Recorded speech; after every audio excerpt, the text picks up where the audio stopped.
Welcome to Ask the Professor. I'm your host, Professor Ben, and we get together live every Wednesday at 11:45 Eastern. That's what time it is now. And we talk about all things influence, anywhere from professional selling challenges to leading teams through challenges. We cover all of those fun topics. And today we are joined by our amazing producer, Ari Justice. Thank you for making this all come together like you always do every week. So appreciate that. And thanks for leading the conversation with me. Yeah, so happy to be here and join and talk about one of my favorite things, favorite tools that we have for our clients. Heck yeah. Yeah, because today we are pulling back the curtain on DISC assessment application. Whether it's DISC assessment or Myers-Briggs or any of those really insightful assessments that are available to professionals, I hear this too often. I hear either I did one of those and I don't really remember my communication style, or we never really did anything with it after we took the assessment. And that's a shame. I mean, that's like a real shame because there's so much information. There's so many ways to improve the way that we communicate as a team and understand each other as a team when we take the impact and the power of these assessments and we apply it to our everyday conversations. It makes a huge impact, and it's a shame people don't do that. I know, it really is when people aren't utilizing and leveraging the things that they already have. And when you know your DISC style, you're already halfway there to building a stronger and more effective relationships with your team. In fact, over 75%, 75% of Fortune 500 companies leverage some sort of behavioral model within their teams. Okay, so that's an interesting stat. I think I knew that. Maybe I did. It wasn't top of mind. But, so that's a good point. I mean, like Fortune 500 companies are investing in this, and they're doing it for a reason. There's an ROI on it. And the question is, are they really like squeezing out every bit of ROI that they can? And for our small and medium-sized businesses out there, we know that if we're going to invest in something, we need to squeeze every little bit of ROI out that we can. And that's our goal today, is really digging in to how to apply all the goodness that comes out of these assessments. I think it's a really important part. And here's an example of this. Oh, by the way, look at this. We've got, I know we were having some trouble with LinkedIn comments. Iris, Andy, you've been on the show a couple of times. Thank you for that. And yes, it is Wednesday and we are live again. That is fantastic and great to see those on LinkedIn, being able to connect with us. So if you're on LinkedIn, if you're watching on LinkedIn now, throw a comment in. Where are you listening from? What are you doing right now? Hopefully you're not driving. Hopefully you're doing something big at work and making some big things happen. So let's think about this. When it comes to leading teams, we hear a lot of information out there that is true, by the way. So there's lots of good advice out there that is true. It's just not true for all of your employees. It's so important that we understand that you understand your team members, you understand their communication style, and you lead them accordingly. So here's a classic example, Ari. You probably heard this before. You should always praise in public. Okay, so like praise in public because people like to be appreciated in public. Now, is that true? Generally speaking, yes, especially for certain DISC styles. Mm-hmm. Is it not true for some DISC styles? Absolutely. And I'm going to raise my hand because I am one of those people that please do not call me up to the podium and praise me or give me something, an award, especially if I don't know about it and catch me off guard. Like that is just not my style. And that'll ruin my entire week if I have to go through that.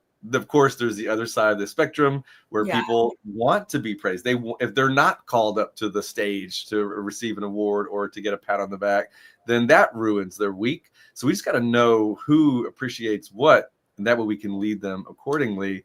Ari, I want to put you on the spot here. Are you one that likes to be appreciated or acknowledged live in front of a huge group or not? Oh man, maybe not in front of a huge group, maybe more on a personable level as an S style, being in front of stage and in front of everyone and being recognized. It's like a little intimidating, but definitely one-on-one.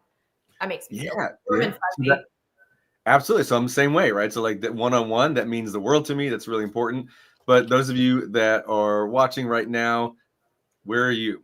How do you prefer to be praised? Is it something where you want public acknowledgement, or do you prefer to be one-on-one? It's interesting to see how that comes in. So let's put up one of our first visuals here when we're talking about DISC assessment and why it matters as leaders for us to understand the different styles and what do we need to do with it. So maybe if you don't, can I put you on the spot, Ari? Speaking of public acknowledgement, walk us through just a couple of these. I'll take a couple, you take a couple, just to remind the audience about what each of these DISC styles means. Yeah, so I'll start and go with diagonal. So show me the data for our C styles. They really love the data, the analytics, having some sort of expertise. They really want to own something that is theirs and that they can perfect. While the I styles, they just want to be involved. They want to work in a group and they want to have it fun and energetic and collaborative. Okay, so I love how you did diagonals there. So I'll take show me that you care, the S style, that green style. And this is the group of people that really want harmony on the team. Harmony almost at any expense, definitely their own expense, right? They're willing to be a pleaser and just say yes whenever they need to, or they feel like that's the right thing to do. And we need all of these styles on our team, and we need to be aware of all these different styles for the reasons that we're just mentioning. And then there's the D style. I love the saying, be brief, be bright, be gone. And that's the D style. Like, let's just get to the bottom line. Let's check this box and let's move on to something great.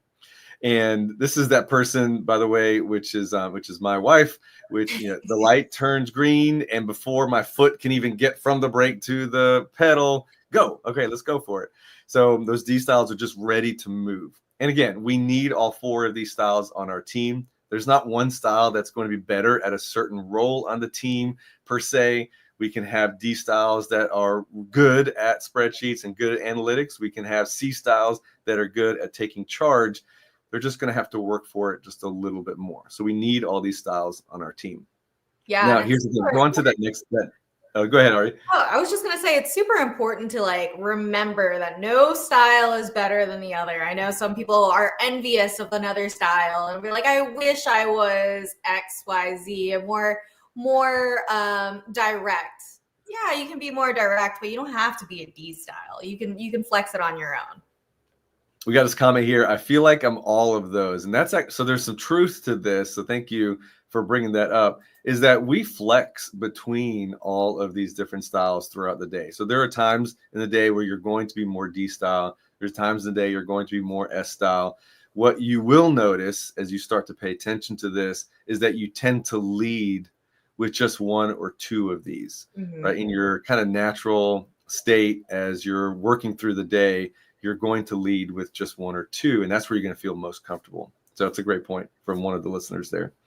So looking at this next one, this next visual that we have to, as leaders, we have to motivate our team members differently, right? So there are some team members that are going to be motivated by a challenging project, taking on something new. There's that D style, the active and task-focused personality types. Give me something new. Give me a challenging project. In fact, if I have to do the same thing over and over again, I'm going to lose motivation, right? So we got to be aware of those team members, because for every team member that pushes back to their leader because of change or something that we need them to do differently, we have another team member that's a D style that says, hey, I'll do something different. And so we want to be aware of that as we're motivating them. I'll put you on the spot, Ari. Pick another one of these, thinking of the differences on motivation. Where do you want to go? Oh, I guess I'm going to go with the S style just because I'm speaking from my knowledge. So the mindful, tactful communication and kind of providing a little guidance and a little bit more structure. Structure is the word here. S styles love that structure. Give me a foundation that I can work from, and I can build from there. Don't even need to worry about me. And providing some sort of security and tons of resources. I need to know that I feel safe coming to you if I have a problem, and that you can help me work through it. An opportunity for collaboration. Ben, you and I collaborate on a lot of things. And that is honestly one of the highlights of my day. is when we meet and we're having discussions and it just adds on to another and another and another, and then we're like, boom, we got something magical going on. It's We got really some magic going. That's so true. Very true. I'm going to dig into C style because this one's interesting, right? So the extreme version of C style, some people might say, is analysis paralysis. So that's the extreme version. But for C styles, your C style team members, they need a little bit of time to digest this. Something that's really important for C styles that are on your team is they want to be accurate, which, by the way, is a great thing to have on your team, right? Somebody who wants to be accurate. And in their world, accuracy takes time. So if we have a project that's urgent and we got to move really quick, and we have a C style person leading it, we're going to have to guide them through that. Paint a picture of the importance between accuracy and moving fast, because it is a balance that we all have to make. So be aware of that with those C style team members that you have, that they're going to tend to move slow, not because they don't want to get the project done. They want to get the project done correctly, and that takes time. So that's important. That leaves us with I style. Who's a fun one? Ari, you do I style. Ooh, so the S and the I style are on the people side of the disc quadrants. So it's a little bit similar. They love to collaborate, but when I emphasize structure on the S styles, I styles don't necessarily want structure. They want the opportunity to be creative and have that freedom for self-expression. But guiding them in a way that, like, okay, wait, come back in, reel it back in, and then we're going to go follow the correct path. So letting them have that creativity and that freedom, but also some sort of guide rails, but not too much guide rails. Yeah. Not too much. That's, again, there's that balance again. So, you're making me think of the I style team members that I've worked with over the decades. And one of the things that I've seen, so for those of you that are leaders that have I style team members, there's so many great things about I style. Like Ari's saying, is you do need some guardrails there. And a tool that I've seen work so well is making sure that your I style has a journal with them, and that they write down their tasks, they write down their thoughts. This won't come natural to the I styles, but they will appreciate it, and it'll help them stay on task. I styles like to be liked, right? They like to be in the spotlight and appreciated. So if that journal helps them get more spotlight, they will stick with it. Mm-hmm. There's one caveat: as long as they don't lose the journal. Sometimes that happens a lot with I styles, but that's okay, because we'll get them a new journal and we'll keep them back on track. But I styles can do lots of great things on the team. We just need to do his guardrails, as Ari was saying. So look at this: like, team members, we think, okay, everyone wants the same thing. I'm going to lead. I'm going to treat them all equal. We can just see here, just with a snapshot of the different communication styles that are going to be made up in your team, that you need to treat them the way that's going to connect with them the most, right? The way it's going to motivate them and help them feel like they can accomplish something on the team, regardless of their styles. So it's important. Hey, as we go to that next one, Ari, there's let's see what we got here. I styles loosen the tension with how casual and personable they are. You know what, Iris, that is true. They really can make things fun. The opposite, by the way, of the C styles, who are like, no, we got to be accurate. Let's make sure we follow the process. I's bring a little bit of fresh air into the group. We need those there, especially if you're a C style leader. Don't shy away from the I styles, for sure. So a little bit more of like a how-to on motivating those different styles. So this is, take a screenshot of this if you're watching this, or write this down, as long as you're not driving. Some things you can do right now with your different team members to make sure that you are motivating them, helping them stay on track. Ari, I'll jump in with D style here, is immediate feedback, right? Super important. Focus on results. Very important. The other thing that you want to make sure we're doing with D styles is we're giving them space to move, because they're going to move faster than most, right? Ari, you mentioned as an S style, you like to connect, right, with your team members, connect frequently, have that stability within your group. D styles are diagonal. They're the opposite. D styles are going to want to move fast. So a weekly or a daily meeting with the D style could feel stifling. But man, if you have a D style on your team and you're not meeting with them every 2 weeks or so, then they're going to be a whole different person in a whole different direction by the next time you see them. So they move quick. You got to stay with them just not too close. Take the opposite approach, Ari, on S styles for us. Yeah, so giving them supporting materials and time to like finish up their work, and then have that organized feedback whenever they get that work done. And then maintain continuity and having those like frequent meetings and make sure they have everything, that support and the stability that I was talking about. That's something that they really value. Yeah, absolutely. Iris, thank you again for chiming in on those. And all of you that are on LinkedIn or YouTube or Instagram, be sure to keep keeping us connected with you where you are. We'll have fun reading those as they're coming through. We can't put them all on the screen, but we'll try our best. This one's great. It's very relevant. I'm D-style, and my drive to get things done definitely lowers if I don't get the feedback or the results right away. So that's a great point there, is you want to get things done and you like to be acknowledged. My guess is that you probably have some I style in there as well, Iris. If I remember well, I think you were on a show with Indy. She's got a lot of I style as well too. And keep in mind that that I style loves that immediate feedback. That's really important for I styles because, again, they want to be in the spotlight. They want to be appreciated. So that makes sense. Which makes sense for the I styles. Be responsive and listen. They feel valued when you acknowledge what they have to say and what they have to provide. Yeah, absolutely. Let's go to that next. Go to the next slide, but check this out, Iris. Thank you. So yes, D and I style, by the way. So I called it. That's funny. All right, that's really good. Okay, so there's a flip side to this. What happens? How do we reduce the motivation? So it's something we want to stay away from as leaders for our team members.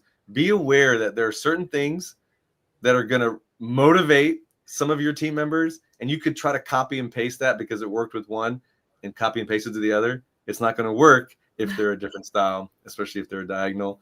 Ari, jump in. Which one do you want to jump in on this one? You know, the D style, I have a visual in my head, and it's a restless bull in a tent in their little corral thing at a rodeo show that is just like wanting to go and like keeping them boxed in, so frustrating their desire to start action. That's just going to make them like restless, and restricting their power. That's definitely going to reduce their motivation to get started. Okay, so this is interesting about D style. This is true. Like, it could be that they're a bull kind of in their pen ready to go, right? So we want to let them out and let them go do their thing. Sometimes they could be a bull in a china shop, like, whoa, settle down, we got to pull them back. Yes. Again, we need all these styles, right? So that's a great visual that you have there.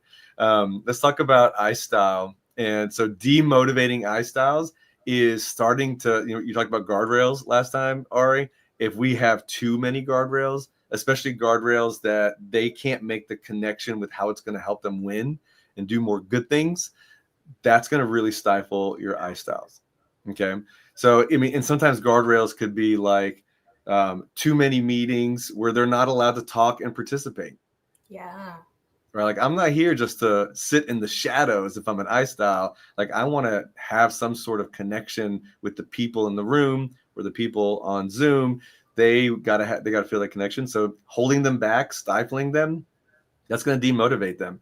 And as leaders, take advantage of this. You can put them in the spotlight, right? Make them be. In one of our episodes, we talked about change champions. Man, if you can keep an I style on track, they make great cheerleaders, great change champions. So choose wisely as you're doing that, which is great. Let's go through these last couple real quick, Ari. But I'm looking at the time, and we're past our 20 minutes. I don't know what that means, but we're probably going to get in trouble if we're on here too long. So let's do this. Let's go through a couple of these if you want to, and then we'll show all the participants and all the viewers what we are going to talk about next time we get together. Yeah. So the C styles, keeping information to yourself, withholding any data from them. Yeah. That's gonna affect the perfectionism of the project. That's definitely gonna ruin their day. That's quite rude. Yeah, don't do that to them. And like rushing their process, pressuring them for immediate answers. They want to go back and make sure they give you the right answers. So allow that, 5 to 10 minutes for them to check their data and then come back to you for their response. Yeah, that's normal for them. They appreciate that. What about S styles? Oh, making sudden changes. Those sudden changes are startling, but giving them reassurance on, hey, we're making a change. This is going to happen. It's going to be, we've got a plan. Let's talk it out. That's definitely going to help. What is that? Not reduce their motivation, but pick back up their motivation. Yeah, keep them on track. Yeah, keep them motivated, which is good. So what are some of give us a couple sneak peeks here on the topics that we're going to pick up on when we come back in a couple of weeks. What do we have that we're going to touch on? We'll keep all of the viewers interested here. Ooh, yes. We have so many cool things. We have motivating styles or motivating goals for each styles, fears when making a decisions, things that can frustrate different styles, implementing discs to build trust. And then we also have some really good ones about conflict, accountability, and using and leveraging those disc styles. This is going to be awesome. Okay, so for next week, viewers, for next week, we have Allison Cummins coming back, CEO of Blue Outcomes, as well as, look, we're getting kicked off on our time here. So we'll have Allison back. We're going to pick back up on our change in the workplace, right? And helping be a leader of change in the workplace. That'll be next week.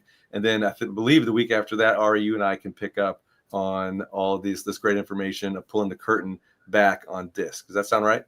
I think so, yeah. Okay, well, let's do it. Let's hit that music so we can get everybody back to work. Thank you guys for tuning in as always, and looking forward to seeing you next Wednesday at 11:45 Eastern. See you then. Woo!